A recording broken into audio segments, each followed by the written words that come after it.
Big Steve, the double-quick tunnelman, continuing on page 18. "Well, guess there's no help for it," he said at last, squaring his shoulders. He went back and drove his tunnel to join Daisy's, and then he hurried home with Daisy trotting silently at his heels. In the Oregon end of the tunnel, he set a valve to open and close automatically every 80 minutes. "What I'm doing," he explained to his father, "is fixing a safety vent for the extra steam to come out. That'll hold the temperature down and keep the vegetables from overcooking. And out there in Wyoming is a good place for the opening, no one around much to get himself scalded." "Uh-huh," said his father. "Good idea, if it works." Big Steve started the hot spring water through the bore and hurried back to the place in Wyoming to see whether the scheme was going to work. He held Daisy back from the mouth of the tunnel and waited.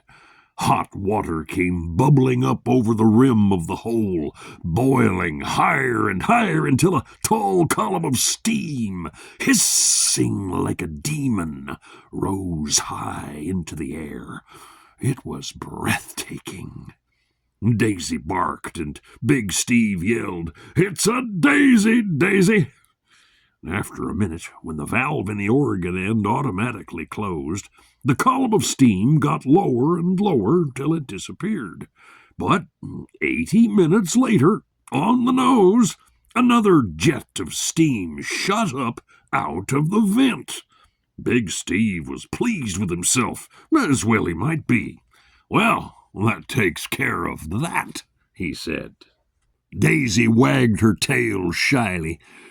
When he got home, Big Steve found that the scheme was working perfectly at that end, too. The garden was cooking to a turn, and there was plenty of hot running water in the house. "Not a bad job, even if it isn't a genuine double-quick beeline tunnel," he said, looking at Daisy. Daisy drooped her head. That winter, though snow piled high all around them, they had fresh cooked vegetables out of the garden every day and were all snug for hard weather. One day, some of the townspeople from nearby fought their way through the surrounding drifts to see how Big Steve and his family were making out. When they saw the pre-cooked vegetable garden, naturally they all wanted one too. The town barber said he could use some of the steam for heating towels.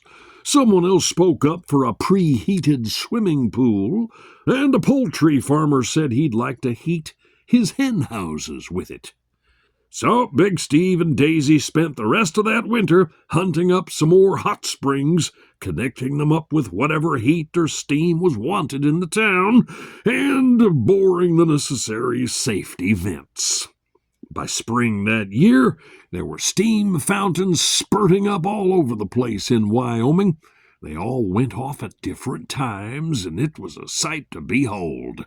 People began to hear about it and flock to the place just to watch the steam vents go off. One of their favorites was the first one Big Steve made. It was named the Daisy. The government later made a national park of the place. As for Big Steve, he began to get restless again. He wasn't proud of the one try at a double-quick tunnel out to Wyoming. He felt he and Daisy could do better, and he wanted to try his luck out in the world. "No use trying to hold the boy," said his father to his mother. "Anyway, he's done just about all the tunneling there is to do around here." So, one fine spring day, Big Steve put on his hip boots and rubber coat. He put his hard hat on his head and his toothbrush in a handkerchief. He picked up his rock reamer and said goodbye to his parents. And with Daisy at his heels, he set off to seek his fortune as a double-quick beeline tunnel man.